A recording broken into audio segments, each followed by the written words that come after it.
I love to read, especially biographies, and recently I read one on Walt Disney. One of the most interesting parts of the book was about the creation of the most magical place on earth, Disney World. Disney World is by far the most popular theme park destination in the world, averaging over 50 million visitors a year, or about 150,000 guests a day. Personally, I'm not a fan of crowds or long lines, so Disney World isn't my favorite place to visit. But when my kids were much younger, my wife and I did bring them there a few times. The sheer size of the property is unlike any other place in the world. Disney bought up over 27,000 acres or 43 square miles of land for Disney World, which is about the size of San Francisco or roughly the size of two Manhattans.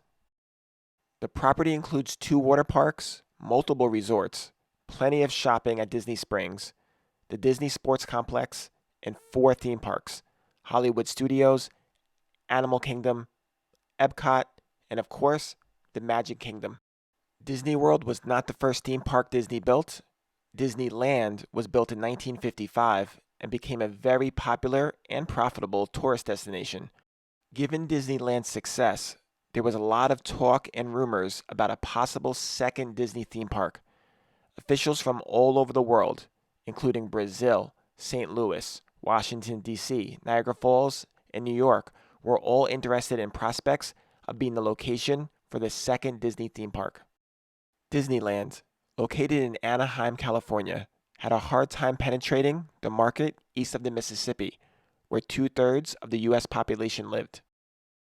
Disney execs did studies on the feasibility of a possible park off the New Jersey Turnpike in the marshlands near Secaucus, but it was determined that it wouldn't yield enough profits due to the park not being able to operate in the winter. Disney and St. Louis officials had serious discussions about a possible massive indoor theme park. While these discussions were going on, it was apparent to the people at Disney that the most logical place to put this new theme park was no other than the Sunshine State, Florida. The weather in Florida would allow the park to be open all year long, which was key.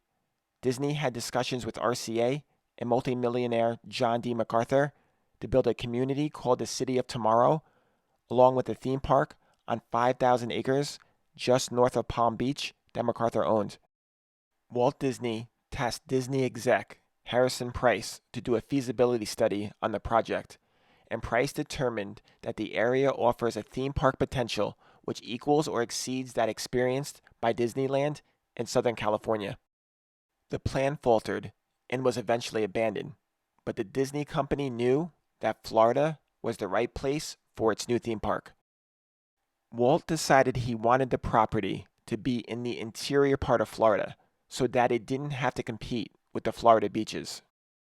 Walt flew above the state to scout locations on November 22, 1963, the same day JFK was assassinated.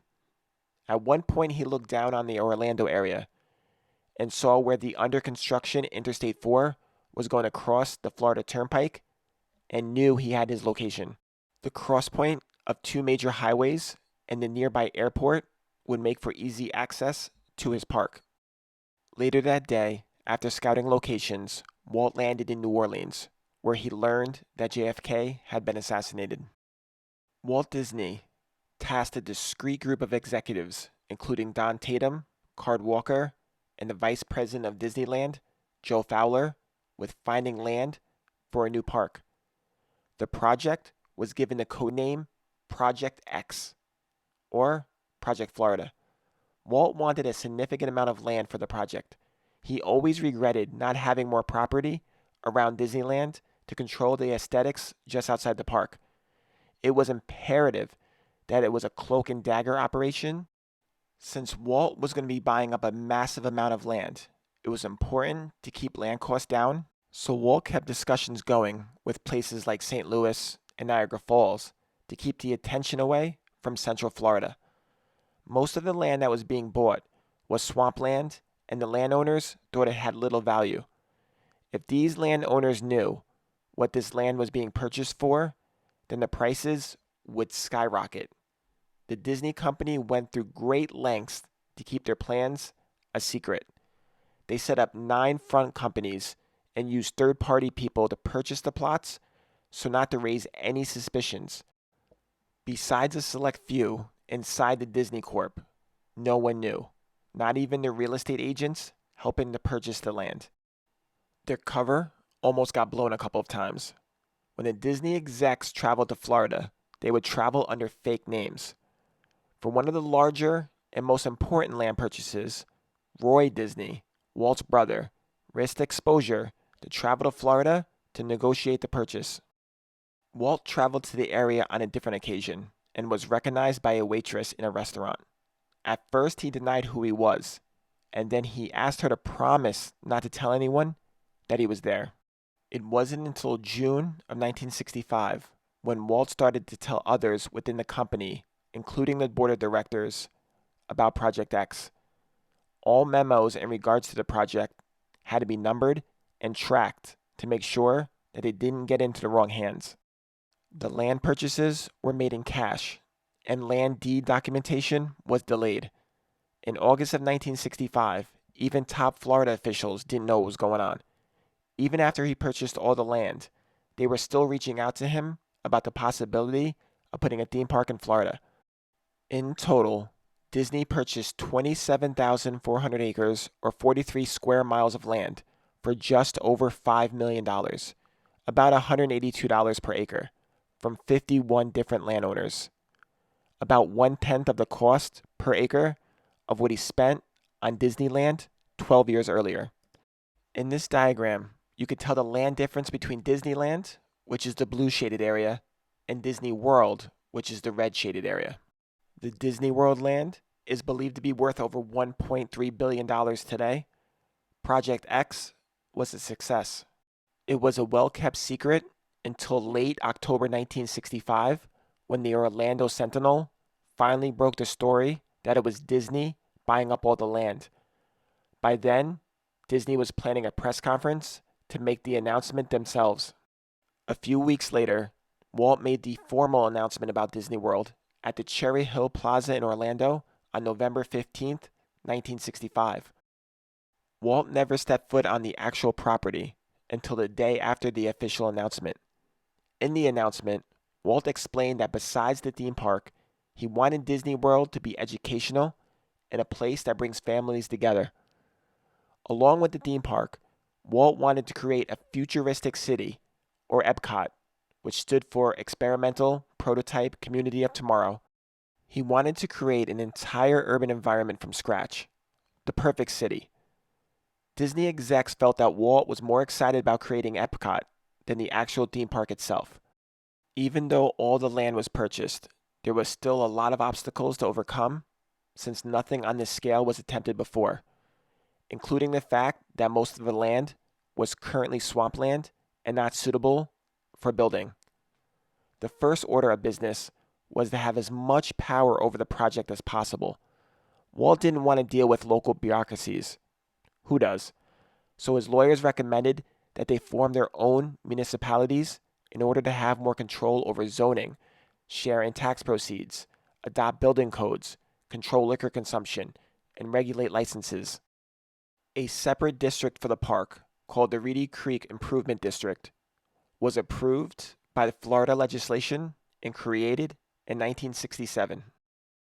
Construction of Disney World started the same year. Unfortunately, Walt Disney died a little prior on December 15, 1966, at 65 years old in Burbank, California, 6 months before the groundbreaking of Disney World.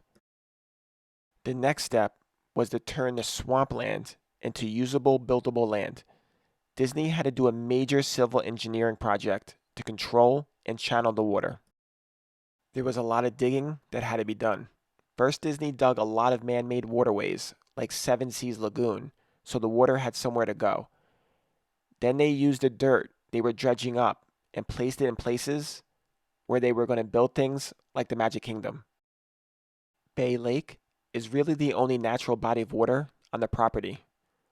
The base of the theme park is its extensive tunnel system that allows movement of people and things so the guests don't have to see it. Construction of the Magic Kingdom took only 18 months to complete. Disney World officially opened in October of 1971 to great fanfare. I'm always amazed on how fast construction projects got completed in the past. I can't imagine how long it would take for something of this scale to be completed today. Walt's City of Tomorrow never got built. Some of its values were instilled in the Epcot Center that debuted in 1982. The board didn't think building the community was feasible, and after Walt's death, they decided to scale down some of his less profitable ideas and ambitions. The theme parks and resorts went full steam ahead, becoming the global destination it is today. One of Walt's wishes that came true was the amount of protected wetlands surrounding the park. Per Walt's request, around a third of the land is to be protected wetlands. Though Disney continues to slowly build more and more attractions and resorts on usable parts of the land. If you are ever at the Magic Kingdom, look above the stores on Main Street. You may be able to spot the names of the fake companies Disney used to orchestrate one of the largest and most secretive land purchases in history. Thanks for watching. I appreciate it. Please subscribe for more historical videos. Take care.